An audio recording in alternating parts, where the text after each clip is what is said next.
Funding for Frontline is provided by this station and other public television stations nationwide, and by the Corporation for Public Broadcasting. We want what I think Martin Luther King asked for. We want a colorblind society. Tonight, should the last hired always be the first fired? Affirmative action makes some white people angry, okay, and it makes some black people feel like, well, they're giving me the job just because I'm a token. To a white person, I would say that you're starting to feel the things that black people or minorities have felt for a long time. The affirmative action program was becoming a quota system. Tonight on Frontline, assault on affirmative action.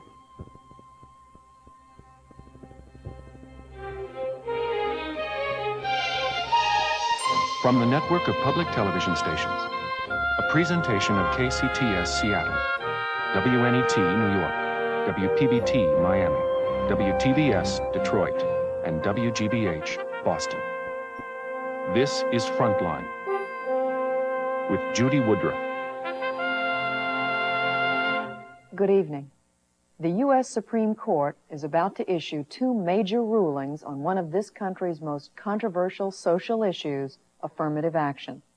The court is being asked to decide whether race should continue to be a factor in hiring and promotion. The decisions come at a time when this nation is more than ever divided over the question of whether it is right to make up for past discrimination this way. Tonight, as we await the court's decisions, Frontline takes a look at both sides of this national debate and explores why the Reagan administration seems to be engaged in an assault on affirmative action. The program is produced by Scott Craig and Kathy Giangreco and written by George Curry. Our story begins in Memphis.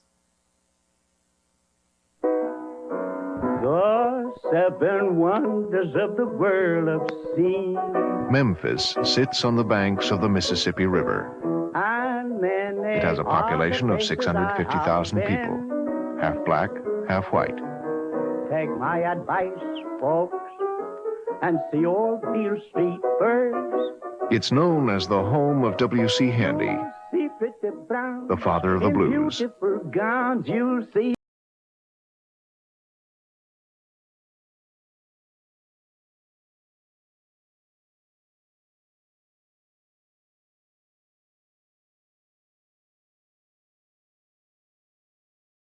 The king of rock and roll lived. It is a dream deeply rooted in the American dream. I have a dream. And there is the Lorraine Motel, where the dreamer, but not the dream, died. The sons of former slaves and the sons of former slave owners will be able to live together as brothers. I have a dream this afternoon that one day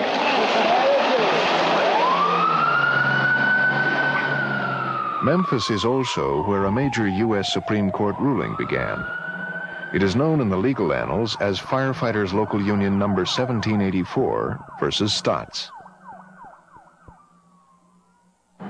Engine House Number 14 is responding to an alarm. The fire is in one of the city's poorest neighborhoods.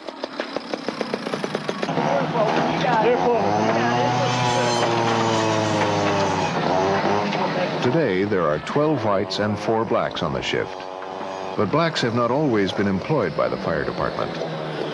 The first were hired in 1955, 1 year after the Supreme Court outlawed separate but equal schools. In fact, since the discovery of Memphis on the river, there had never been another black. Carl Stotts was one of those 12 blacks hired in 1955. Another was Floyd Newsom. The class was divided black and white. We all went on at the same time, but we were split up. And when I say split up, I mean split up. They didn't even allow us to play ball together at lunchtime. The black recruits were treated as though they were a separate fire department. Separate and unequal. Well, it was total segregation. We were all housed at the number 8 engine house at Crump in Mississippi. We had white officers, a white lieutenant and a white captain. They lived in separate quarters within the quarters. And at certain times, they would throw their shoes in a corner and expect for them to be shined. They would come and bring their turnout clothes, their firefighting clothes, and throw them down in the corner and say, wash those. They say humiliation was only one of their problems. Another was the complete lack of upward mobility. Dreams of climbing the ladder of success were just that, dreams. I would like to have driven hook and ladder. I never had a chance to qualify or ride on or do it on the back end. I would have liked to have been paramedic, would have liked to have been a squad man, but we never got a chance to work out of those units. It wasn't all that long ago that blacks might not have been allowed to fight a fire like this one at all. Tonight, the victim is an elderly man. You want to come on out here and let's till the smoke clears, and then I can stay right here. Carl Stotts remembers one incident where the victims were guests at a downtown Holiday Inn. When we got on the scene, our officer ordered us not to go in, to stay on the pump, and the building was really burning. And the reason behind that is because they had white ladies in there with, it was time of night where they was, in their night garments, and they just didn't want us to see them like that. And so the class of 1955 limped along, segregated from the others, gaining little experience. For a long time, no other blacks were hired. Fire Officer Ulysses Jones. Workforce. As a matter of fact, between 50 and 1976, the city had only had 94 blacks, and they had 1,683 white firemen. They didn't intend for blacks to be on. In fact, they wish we had just gone away, and that way they could say, well, I told you so. Blacks cannot be firefighters, cannot be firemen. Looking back on it, even white firemen now acknowledge the system was unfair. But at the time, it was not an issue. It was just the way things were. Really, I didn't think anything about it then, because back then, a new private wasn't supposed to think. You were just supposed to do what you were told. I didn't give it a second thought because I grew up in a white world. I remember 2 water fountains and a colored door and a white door, I'm not saying that was wrong. That was wrong. It's just the facts of life, Blacks were not part of the good old boy group. They were not hunting buddies. They didn't go out and paint the chief house. They didn't lay driveways for the chief. They didn't run with the chief on their days off. So, they were not included. The black community, half of Memphis, has never been adequately reflected in the fire department. If it was hard to get hired because you were black, it was even harder to get promoted.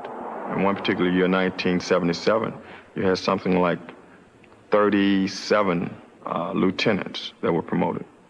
Out of those 37 lieutenants, 2 of them were black. I guess for whatever reason, I felt like I would be able to advance if I did well, if I did my job.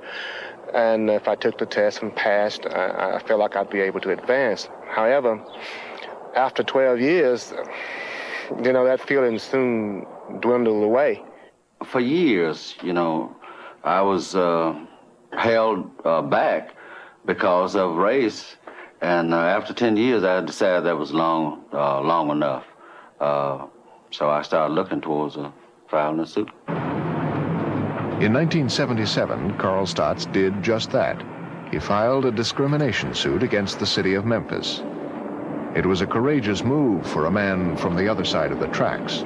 His daughter, who was in law school, encouraged him to go to court. A group of black firefighters decided to pay for it out of their own pockets. Y'all need a mask in there? Oh, we got it. And what happened over the next 3 years dramatically changed the makeup of Engine House 14 and the rest of the Memphis Fire Department. Captain, that's it. They got it. Yeah, I know they got it. We got to go upstairs. Look at the smoke coming out of here. The city saw a long and costly fight ahead, one it could easily lose. So finally, in 1980, Memphis agreed to an out-of-court settlement called a consent decree. I've checked that one. That agreement called for establishing certain goals. Until the department reflected the racial makeup of the city, 50% of all new hirings and 20% of all new promotions had to be black. Carl Stotts had won a victory, and like other blacks in the department, he benefited from the consent decree. Is the fire marshal's office involved in this, too? Yes, they are. Yes, and it's all... He moved all the way up to deputy chief in charge of the airport. But there was a major flaw in that 1980 decree. It made no provisions for handling layoffs. Stotts' lawyer, Richard Fields. The very next year, in 1981, throughout the country, and particularly in Memphis, there was a financial crunch because of the cutback in the federal budget. And the city made plans to decrease the number of firefighters. They were going to lay off 11 drivers. Out of those 11 drivers, 9 of those were black. They were going to lay off demote 17 lieutenants. Out of those 17, 15 of them were black. They were going to demote 3 captains. Excuse me. Out of those 3 captains, 2 of them were black.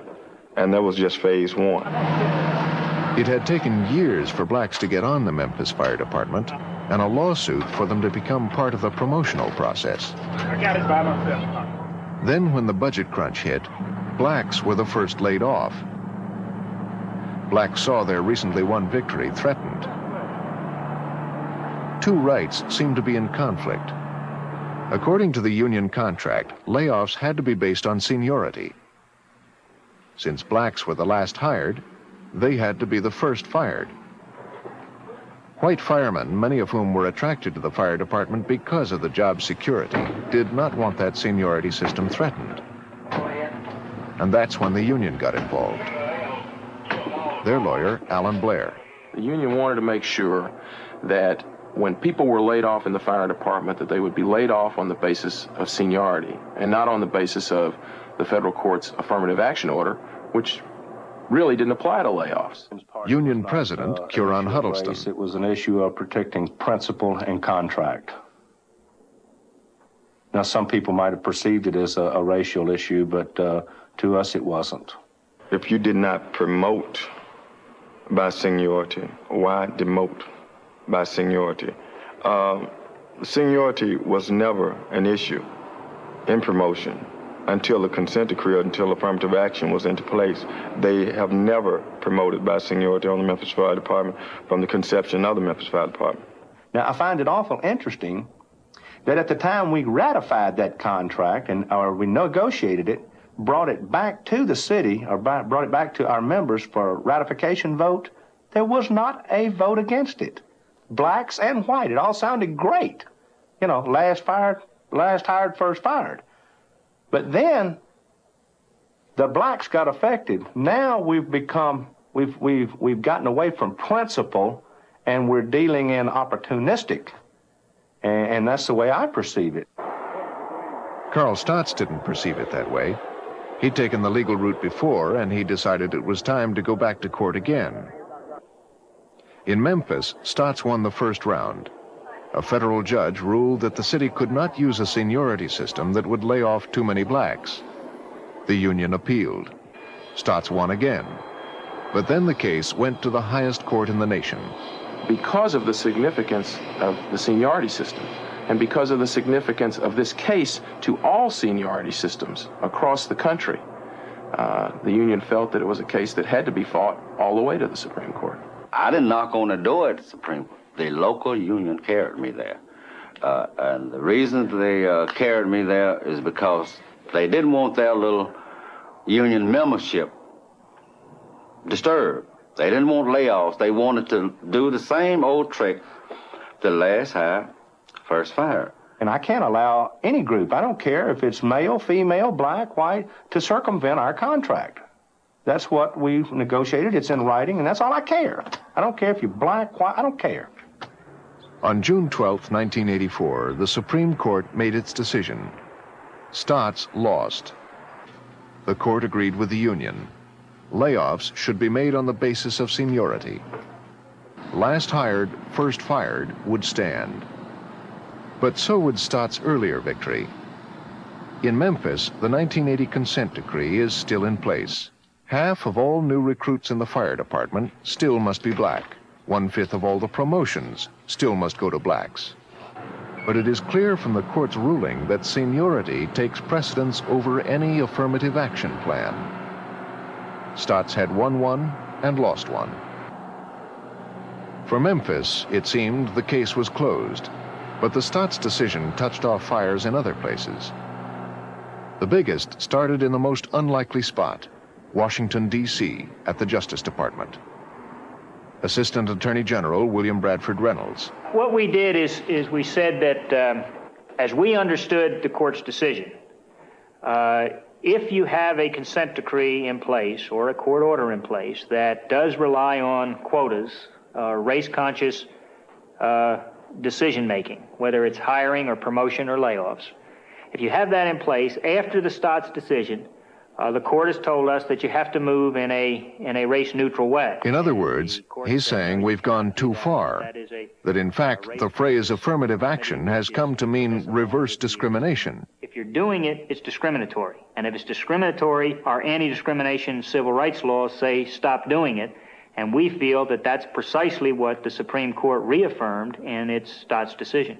And that very statement is a surprise. Even the union lawyer who beat Stotts in the Supreme Court was taken aback by that. With all due respect to Mr. Reynolds, I feel that his interpretation of the case is a little too broad. I think that he has taken the ruling and indicated that it means a little more than it means. And if he's surprised by Reynolds' interpretation, civil rights activists saw their worst fears coming true. They saw the federal government reversing nearly half a century of policies that helped people like Carl Stotts. Beginning with Franklin D. Roosevelt in 1941, every president, Democrat and Republican, took an active part in using his power to combat discrimination. That push for equality accelerated in 1961 with John F. Kennedy in the White House and his brother Robert serving as Attorney General. When John Kennedy was assassinated, Lyndon B. Johnson, a Southerner, picked up where Kennedy left off, signing the Civil Rights Act of 1964 and the 1965 Voting Rights Act. Even Republicans Richard Nixon and Gerald Ford did not alter the course.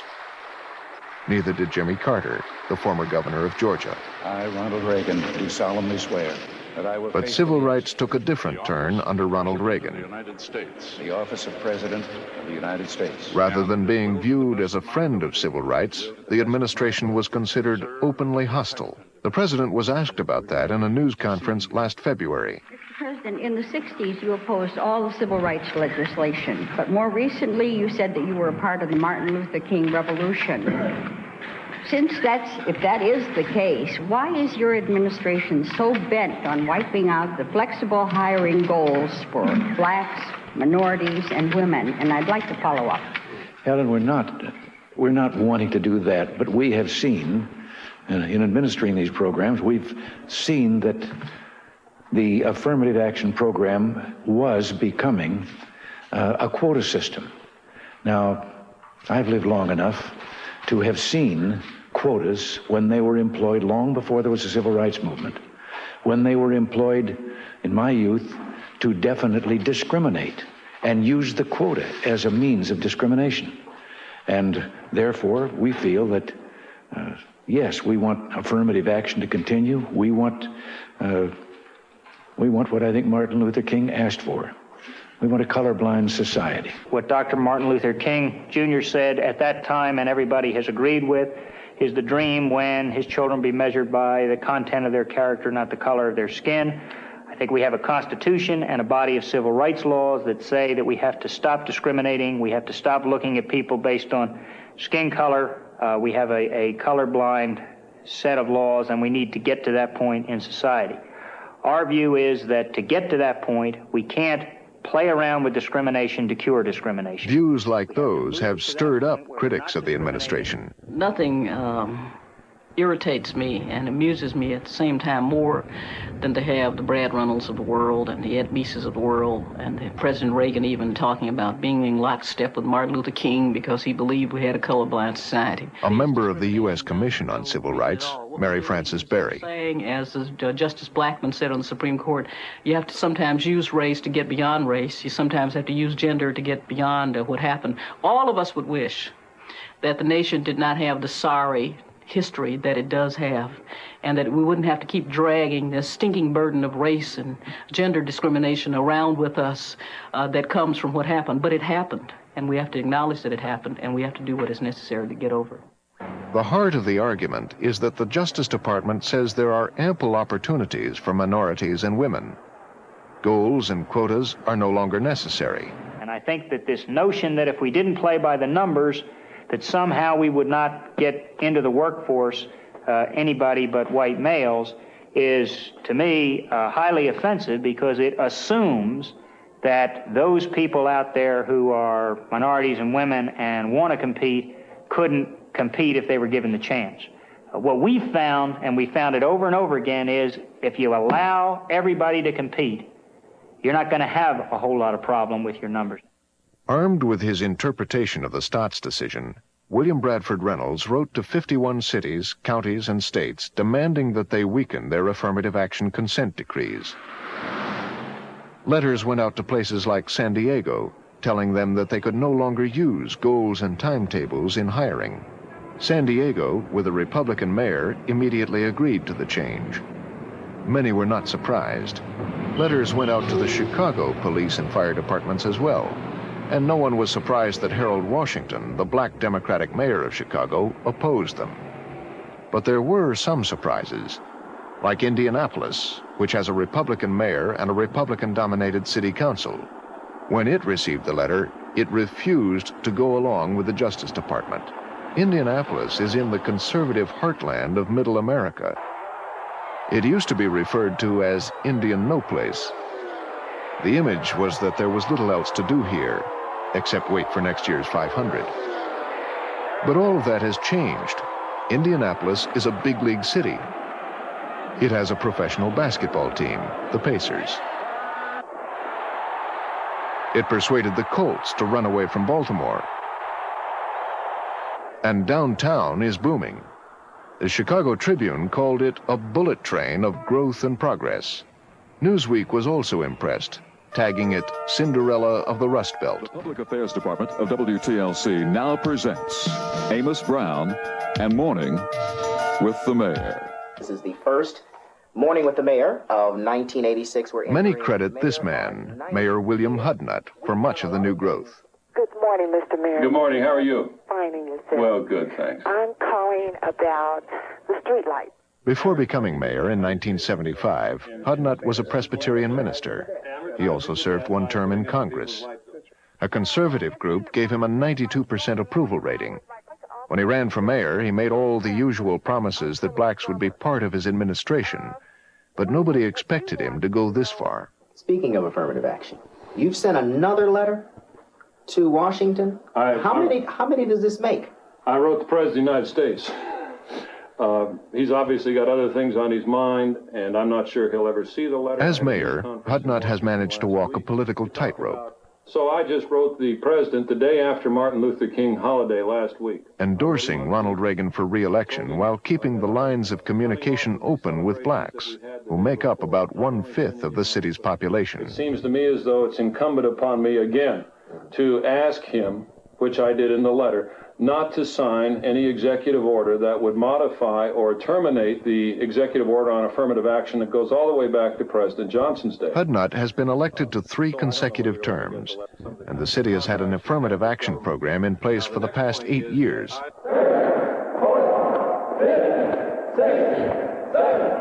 When Hudnut was elected, about 10% of the police department was black. Now it's 14%. There is a similar pattern with women. It's grown from 7 to 11%. Slow but steady improvement. By most standards, affirmative action was working smoothly. Get up! The department was beginning to reflect the makeup of the community. So when the Justice Department insisted Indianapolis weaken its affirmative action program, Mayor Hudnut refused. The Justice Department then sued the city to force it to change its program. But Hudnut, backed by his city council, said he was willing to fight it out in court. I was depressed to start with because here we are, Indianapolis is the largest Republican city in the country. And nobody ever flags this for me. Nobody ever told our senators they were going to sue Indianapolis. Nobody ever called up and said this is coming. All of a sudden, boom, right out of thin air, there it is. And it's a cause with them. Bill Brock tells me they really want to win this. They want to have a victory. They want to Nail the coonskin cap of affirmative action to the wall and leave it there for all time. Mayor Hudnut called a news conference to announce his plans. Regardless of what the Justice Department's stance is, unless they tell us we should be doing more and force us into higher goals and guidelines, I want to stick at the 25%. I feel that that's a moral commitment that I made to the minority community when I was elected mayor. And it's been that way ever since January of '76, my first month in office, and I'm not going to back down now. Hudnut then went to Washington and asked that the Justice Department reconsider its position. He met personally with William Bradford Reynolds. Well, he did come in, and we did talk, and we have a difference of view as to what the Stott's decision meant and how it should be interpreted. He quoted statistics at me about how 75% of the blacks or whatever it was that were polled in a recent poll were against quotas. I said, well, we don't have quotas. He said, well, yes, you do. I said, we don't. We have goals. We're trying to get more minorities and women into the police department and the fire department. He said, you're guilty of preferential hiring, unconstitutional practices. And there was just no give and take there, no middle ground. My view is that that policy judgment that Congress made was thou shalt not discriminate on account of race or sex or religion or national origin. And that means that you don't discriminate a little bit or a lot of bit. You don't discriminate in forward gear or in reverse. You don't discriminate. I told him why I thought that affirmative action was working pretty well here. I told him I thought their position was wrong, legally, morally, and politically. I asked them to withdraw their motion against us to refine our consent decree or modify it, whatever the technical language is. But I didn't feel as though I got anywhere. The dispute between Reynolds and Hudnut spilled over to the Indianapolis Fraternal Order of Police. Until now, the FOP had remained neutral on the issue of affirmative action. Normally, the organization intervenes in disputes between officers and the department. Now it had to deal with a dispute within its own ranks. Unexpectedly, the executive board of the Fraternal Order of Police voted to support the Justice Department. As a result of their lawsuit, we had the FOP split almost between blacks and whites. We had the top black in the police department saying he wanted to resign from the FOP. Assistant Police Chief Joseph Shelton. When I heard that the Fraternal Order of Police was enjoining the Justice Department in the suit against affirmative action, I felt personally that I did not want to be a part of any organization that did not believe as I believe. We had people all of a sudden out there on the street patrolling together in cars with tension between them because one was black and one was white that we didn't have before.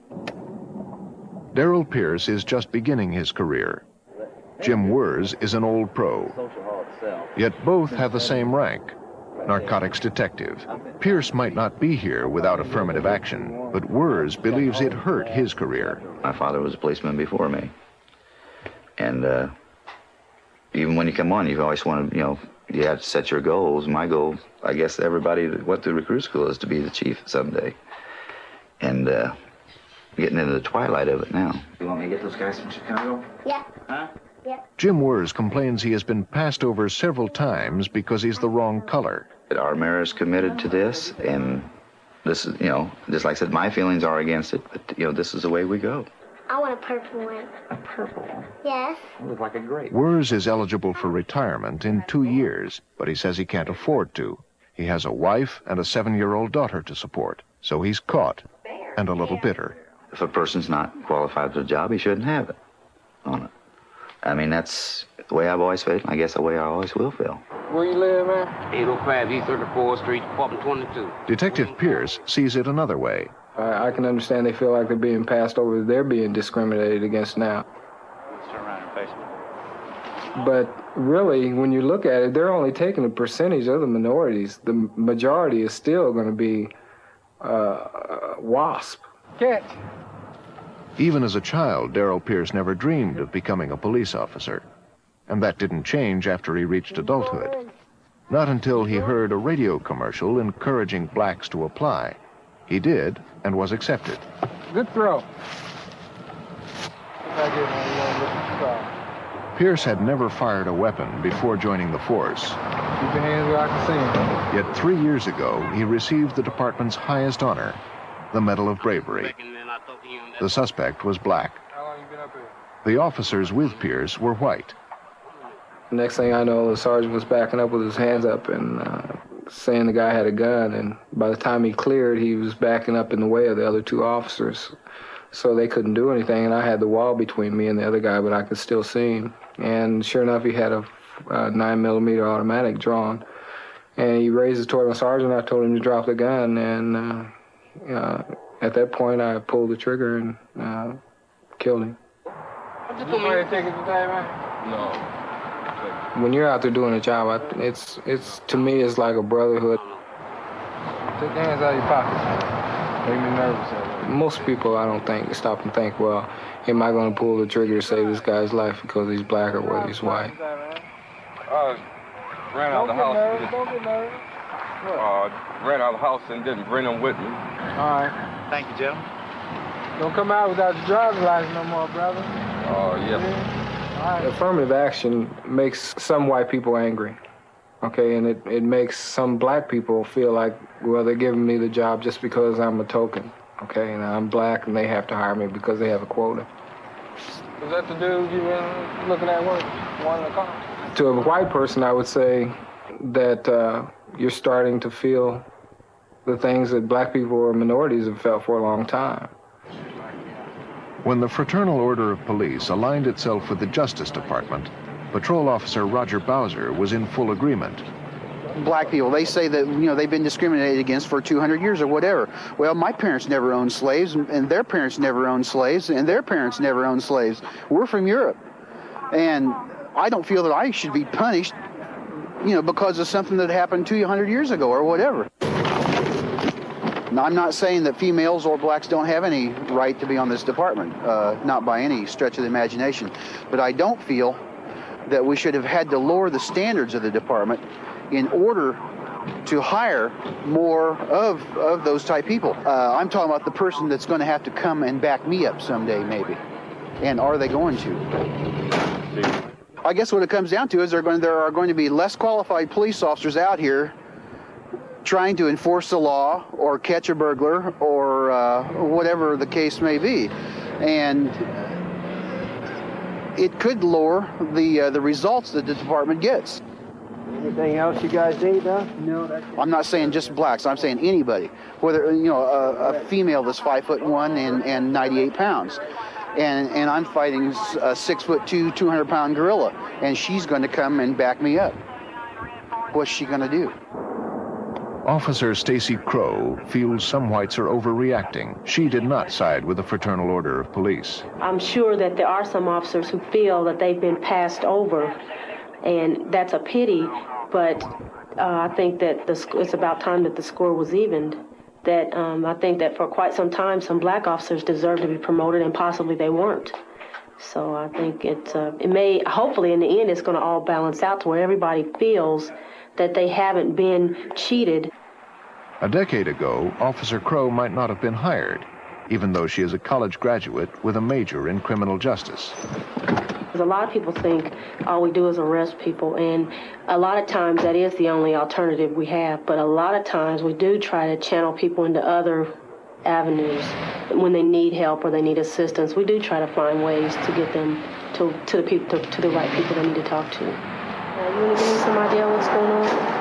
Okay, this is what happened, okay? Case in point, a domestic quarrel. I gave her the money, and she left with these friends, okay? She never got her hair done, okay? She never called, nothing, till today. Then this morning, she was gone for 3 days, okay? But I said, that ain't right for Rhonda doing me like that, okay? And she says, well, I'm not going personal charge against Rhonda right now, but if she ain't back within 2 or 3 days, I'm going to, okay? So I said, well, if she ain't back in it, she ain't called her. For what? Fuck you, bitch, she's my kids.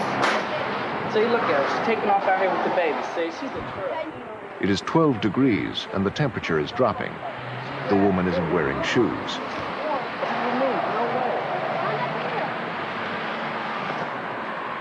At times, a female police officer can relate with a woman victim. Say, for example, maybe a rape victim or a woman whose child has been kidnapped or something like that. Well, I can't find my shoes. Calm down. Now, didn't you call somebody to help you? Can't nobody come and help me. Don't. Just maybe a female officer's presence there might help her. It might ease her mind a little bit. Okay, now I can call a victim assistance car and get them to come over here and take you over your mother's. Is that agreeable? You call, you know you can't walk. I know you're angry. Don't let anger overrule your common sense. You're a mother of 2 children.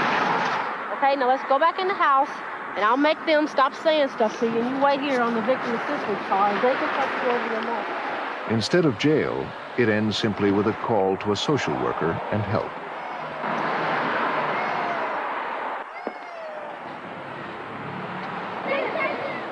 Officer Stacy Crow says that without affirmative action, she may never have gotten the chance to prove her ability.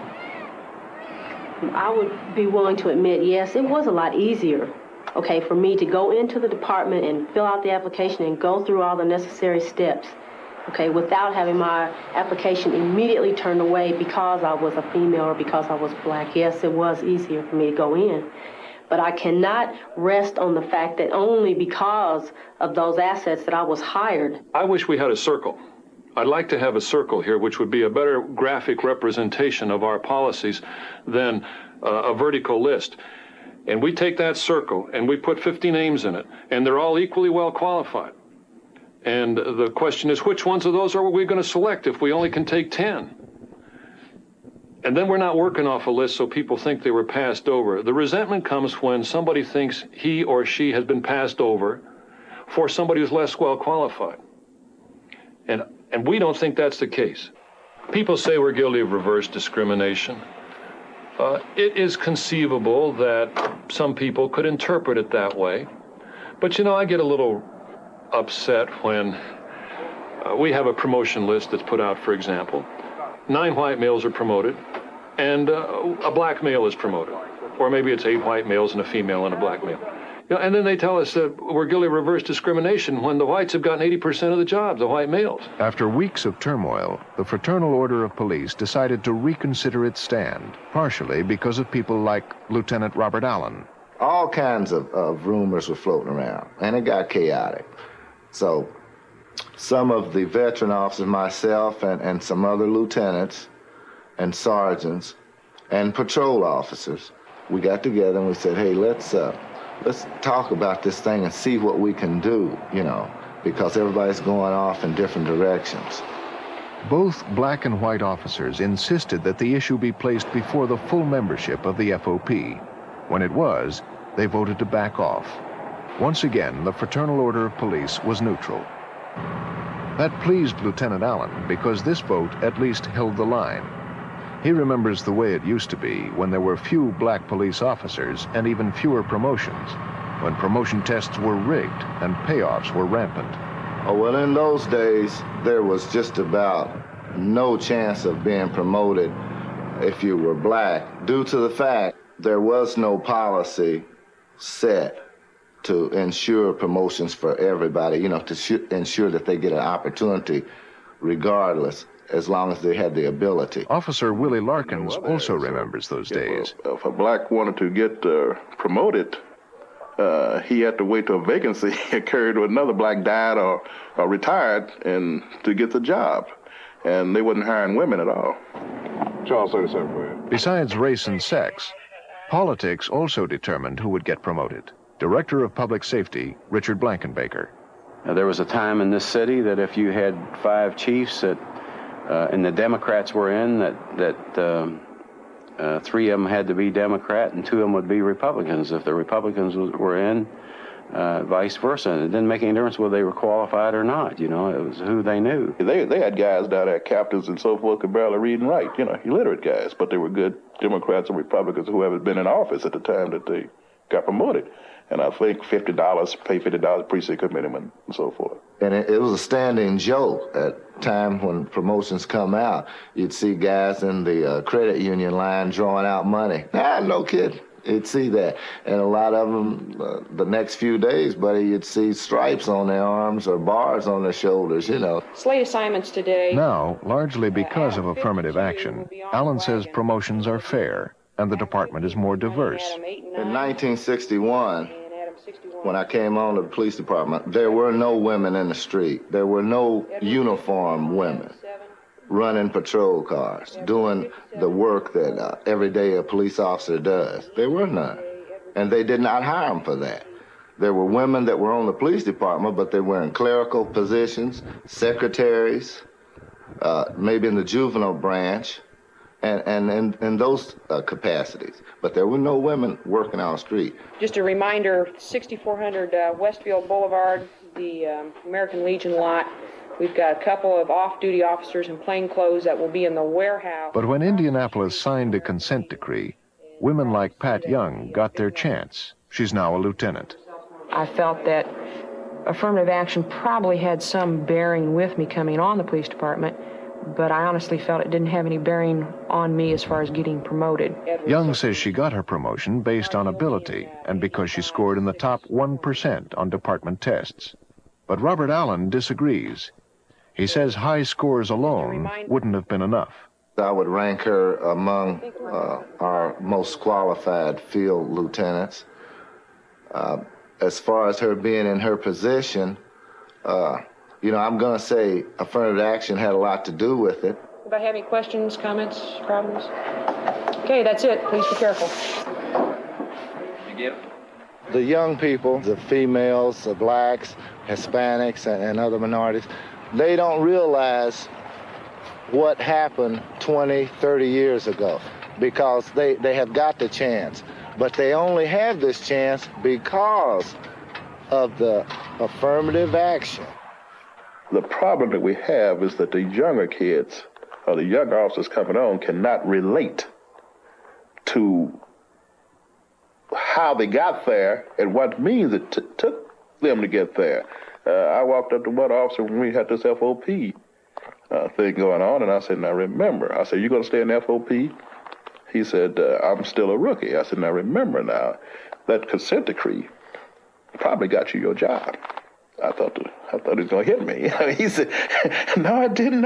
My college degree and me being a drill instructor in service got me my job, I got sick. I come home and went to bed.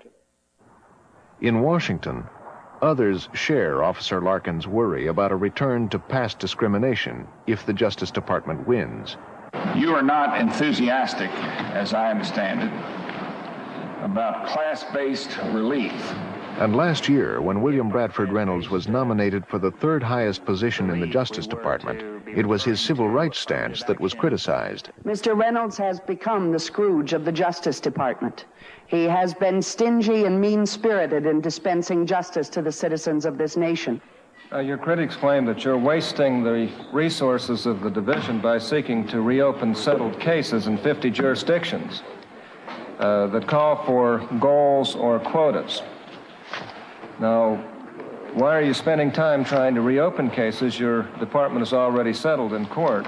We have asked those jurisdictions to join with us to modify their decrees, not to undo what is going on. Reynolds' nomination was turned down by the Republican-dominated Senate Judiciary Committee, but he continues to defend his interpretation of the Stotts decision. My effort was to, in good faith and with all good conscience, to read the Supreme Court decision as I believe it was written and as I believe the majority of the court intended it to be read. And there are those who disagree and feel that it is much more narrow than I would suggest, and it applies only in the context of layoffs and seniority programs. But longtime civil rights activists say Reynolds' actions contradict his statements. Ralph Neese, Executive Director of the Leadership Conference on Civil Rights. So it's very unfortunate, substantively, that they're misinterpreting the Stotts decision, but it's also terrible that they're going about it in such a demagogic way in using the Stotts decision to reopen old wounds and to go into areas where there have been consent decrees and where these affirmative action goals and timetables have been working well for many years. We have been characterized as being unfeeling and insensitive and seeking to reverse civil rights when exactly the opposite is the case. When we have been advancing, I think, every fundamental civil rights principle that is important to this country. We've been enforcing the laws more vigorously than they've been enforced before. This is perhaps the worst administration in a half a century with respect to civil rights enforcement. The Department of Justice in particular has tried to repudiate the civil rights enforcement policies of every Democratic and Republican administration over the last 3 decades. Which is less moral? to do what we're doing with affirmative action, or to roll the clock back on the civil rights movement for 25 years and say we're going to go back to the way it was before, when there was no commitment and all of it was voluntary. And then the white males will get the majority of the jobs. Not everybody agrees with that, especially black conservatives like George Mason University economics professor Walter Williams. I think that if I were a member, if I were the Grand Dragon of the Ku Klux Klan, and if I were trying to recruit membership, those kind of programs where people are shown preferences with regard to race would be one of my favorites. I think that in a society where women get about 65% of what men get for comparable work, and in a society where the average black family makes $8,000 less than the average white family, that it is right and proper and in keeping with the Constitution and our Judeo-Christian heritage to try to help those people to get an equal opportunity, which is what affirmative action is all about. If you get rid of quotas, I don't believe that the alternative is that ugly past that we had in the United States.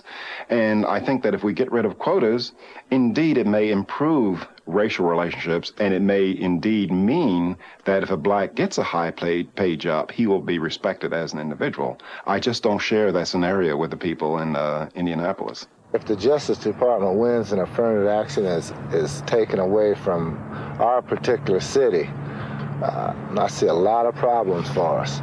The younger generation will not tolerate the things that we tolerated when we came up. It was a member of the older generation, Carl Stotts, who opened the doors by fighting for his rights. But the irony is that he may have set off a negative chain reaction that might close those same doors. Bradford Reynolds was the hatchet man for Ronald Reagan to do away with affirmative action, kill it in its track. And they never could find a reason to really do it. And this was a good way, a good reason to do it.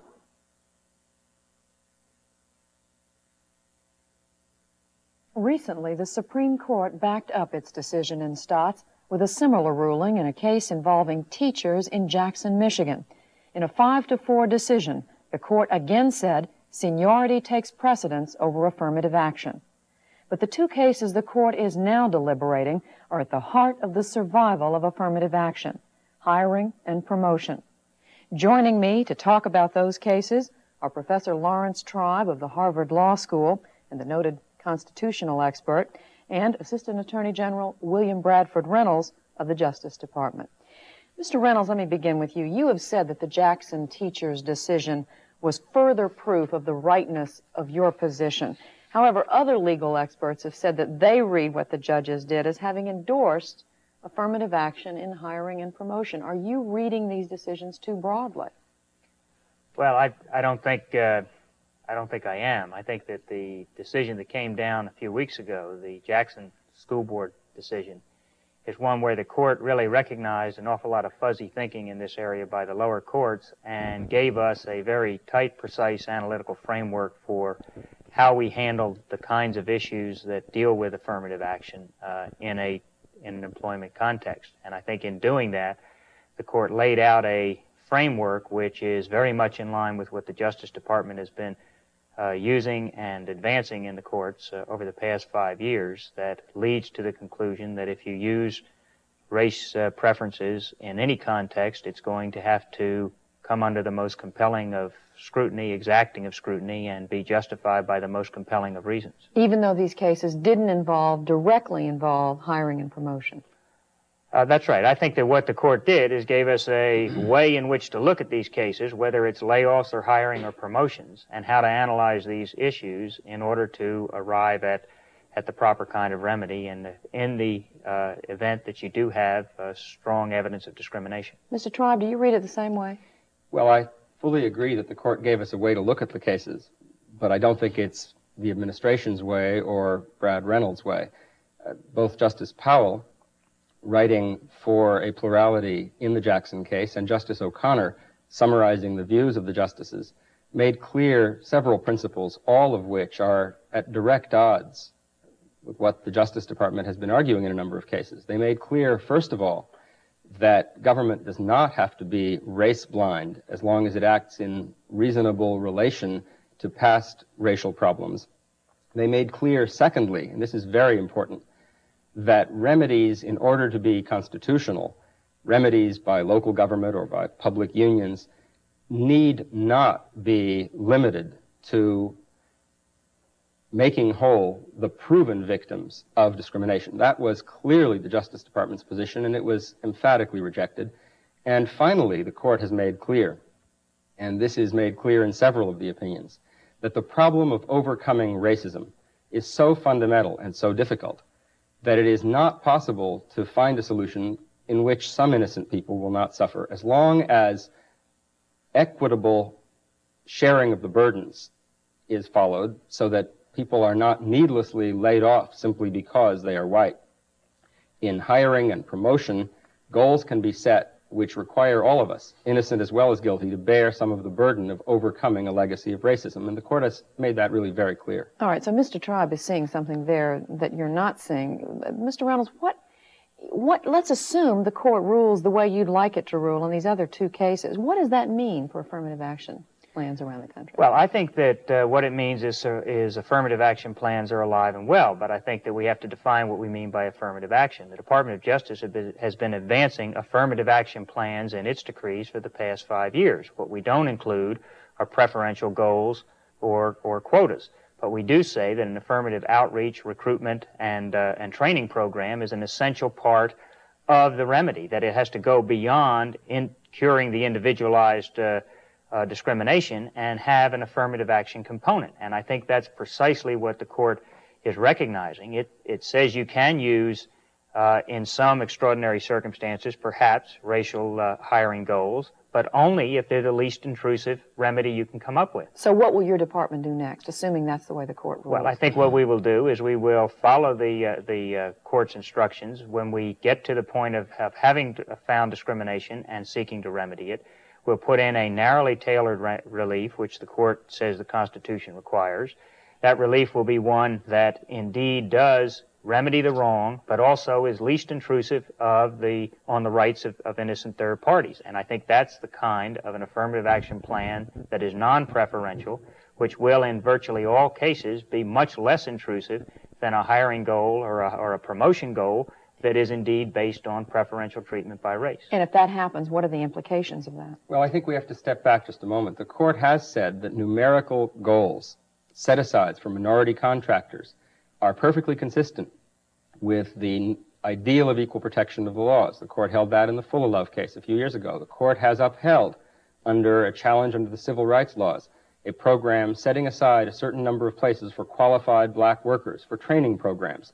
If Mr. Reynolds' view were to prevail and we were simply to reach out and look for minorities, but not assure the efficacy of our efforts with numerical goals and timetables, we would be making a promise to the ear that would be broken to the hope. We would not really be solving the problem of race discrimination in this country. How do you respond to that?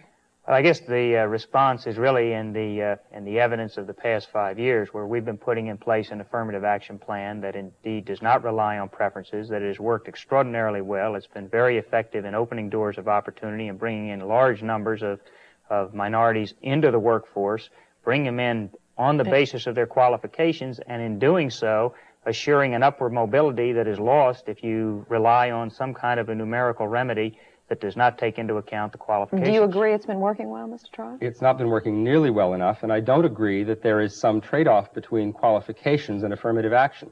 Unless we have meaningful efforts backed up by real goals and numerical timetables, we will not have the most diverse, qualified workforce, because there are so many sources of persistent, hidden racism in the system that despite the goodwill of Brad Reynolds and others, we will not cure the problem without taking those more dramatic and concrete efforts. It has not been working well enough. Arguments like that don't make any difference with you, is that right? Well, no, actually, I'm not so sure that we disagree that much with the underlying objective that he's talking about. It does seem to me that one of the things we have to recognize is that we are indeed in a multiracial, multi-ethnic society. The goals and timetables that we've been using have been concentrated very much on a one-dimensional plane of black versus white. We're for a diverse workforce, too. But we do it by affirmative recruitment and outreach, which brings in not just blacks, but also Hispanics and all sorts of other minorities that are there. That's not enough to convince you, Mr. Tribe, is it? I would like to see the results, and I don't think that the rhetoric and the reality really match yet. Mr. Tribe, Mr. Reynolds, thank you both for being with us. Thank you. Next week on Frontline, a report on a revolution. We are now living longer than ever, and this is having a profound impact on those of us whose parents are living well into their 80s and 90s. Who am I? I don't know. Try to think. Why don't you tell me? I'm your daughter. Well, that's good. Older Americans are living longer than ever before, but their children often find themselves unprepared for the reality of taking care of their parents. You go out to dinner and you feel, well, gee, Mom's been cooped up in the house all week long. We ought to take her out. She gave birth to you and she took care of you. Maybe now it's your turn. The program is called What About Mom and Dad? It is next week on Frontline. I'm Judy Woodruff. Good night.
For a transcript of this program, please send $4 to Frontline, Box 322, Boston, Massachusetts, 02134.